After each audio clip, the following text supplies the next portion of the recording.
اہل بیت کی محبت انسان کو راستہ فراہم کرتی ہے، نیکیوں کی طرف یہ انسان کی رہنمائی کرتی ہے۔ جس دل میں اہل بیت کی محبت ہو وہ دل کبھی گمراہی کی طرف جا ہی نہیں سکتا، کیونکہ اہل بیت کی محبت میں علم کی روشنی ہے۔ یہ انسان کو عمل کی طرف بڑھاتی ہے۔ جس شخص کے دل میں اہل بیت کی محبت داخل ہو جاتی ہے اس کا ایمان پختہ ہو جاتا ہے، اور جو اہل بیت کی محبت سے دور رہتا ہے وہ تباہ اور برباد ہو جاتا ہے۔ اہل بیت کی محبت انسان کو نیکی کی طرف بڑھاتی ہے۔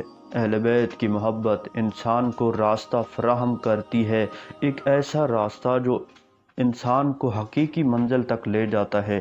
یہ محبت اہل بیت ہی ہے جو انسان کے دل کو دنیا سے دور کر دیتی ہے اور دین کی راہ پر چلاتی ہے، کیونکہ دنیا کی اہمیت کچھ بھی نہیں۔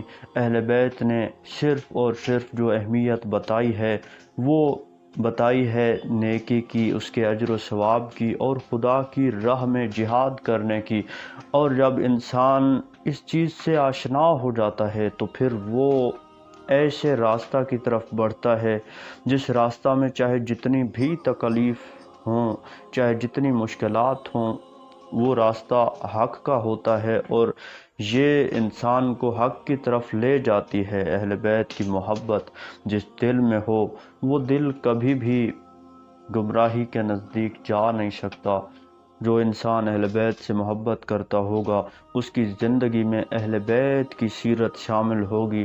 جو اہل بیت سے محبت کرتا ہوگا وہ اہل بیت کی محبت کا زبانی دعویٰ نہیں کرے گا، بلکہ وہ عمل سے ثابت کرے گا کہ اس کے دل میں اہل بیت کی محبت ہے، کیونکہ قول اور فعل میں تضاد یہ منافق کی نشانی ہوتی ہے، اور جو مومن ہوتا ہے اس کا قول اور فعل ایک جیسا ہوتا ہے۔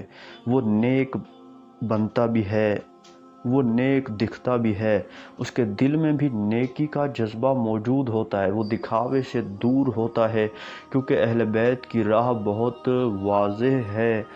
یہ انسان کو معرفت خدا عطا کرتی ہے، یہ انسان کو عظمت کی بلندیوں تک لے جاتی ہے۔ اہل بیت کی محبت واجب ہے۔ ہم اگر اہل بیت سے محبت کریں گے تو اللہ تعالیٰ ہمارے دل میں ایمان کو مضبوط فرمائے گا، ہمیں حقیقی علم کی طرف لے کر آئے گا، اور ہم عزت و عظمت کی بلندیوں پر فائز ہوں گے۔ میرا سلام ہو محمد اور آل محمد پر۔